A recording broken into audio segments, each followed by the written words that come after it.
Shalom Bapak Ibu dan jemaat yang dikasihi Tuhan. Kiranya kasih karunia Tuhan masih tetap kita rasakan hadir dalam kehidupan kita sampai dengan hari ini.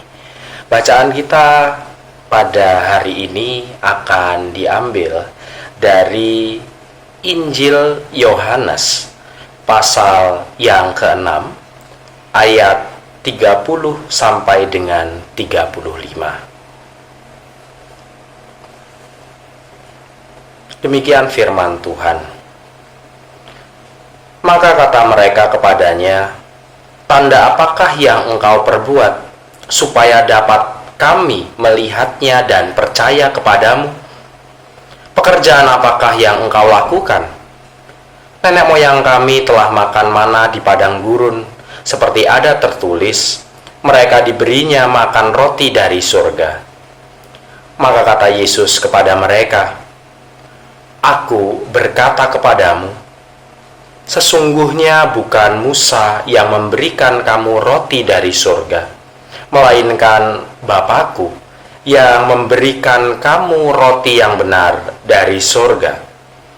Karena roti yang dari Allah ialah roti yang turun dari surga dan apa yang memberi hidup kepada dunia."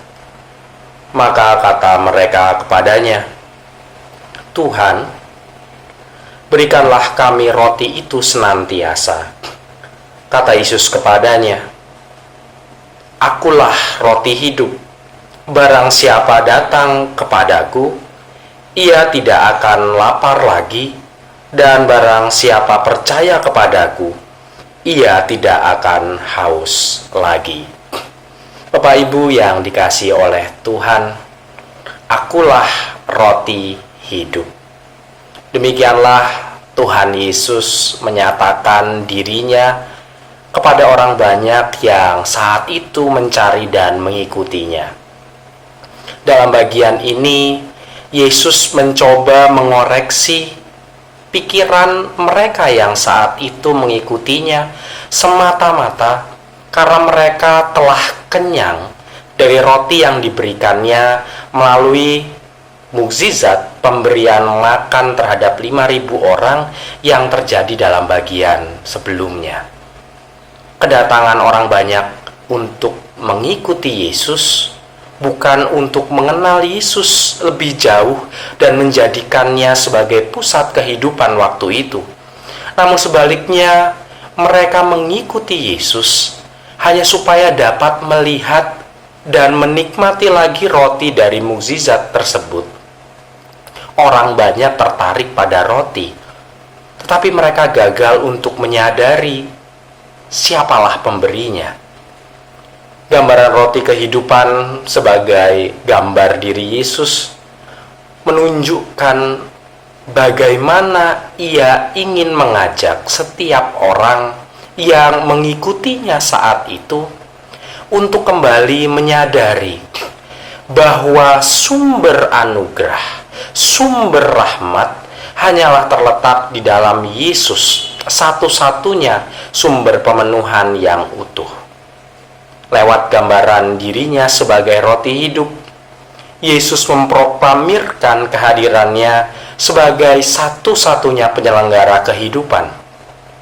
Barang siapa merengkuhnya, ia akan dikenyangkan serta dimampukan untuk terus melanjutkan perjalanan kehidupan ini hingga bermuara pada keabadian. Bapak Ibu yang terkasih, penyadaran ini yang dibawa oleh Yesus meneguhkan kita saat ini juga dikala wabah yang saat ini kita hadapi. Kerisauan dan ketakutan mungkin menyelimuti hati kita akan ketidakpastian hidup di masa depan. Lewat pembacaan Injil kita hari ini, kita diajak untuk kembali dan tetap melihat Yesus, Sang Sumber kehidupan yang telah menyediakan dirinya untuk terus dinikmati sebagai tenaga kita dalam berbagai situasi. Oleh karenanya, marilah kita terus menggantungkan hidup pada Kristus yang terus memberikan kekuatan pada setiap orang. Percayalah bahwa persekutuan kita dengannya akan memampukan kita melewati setiap masa dalam kehidupan. Amin.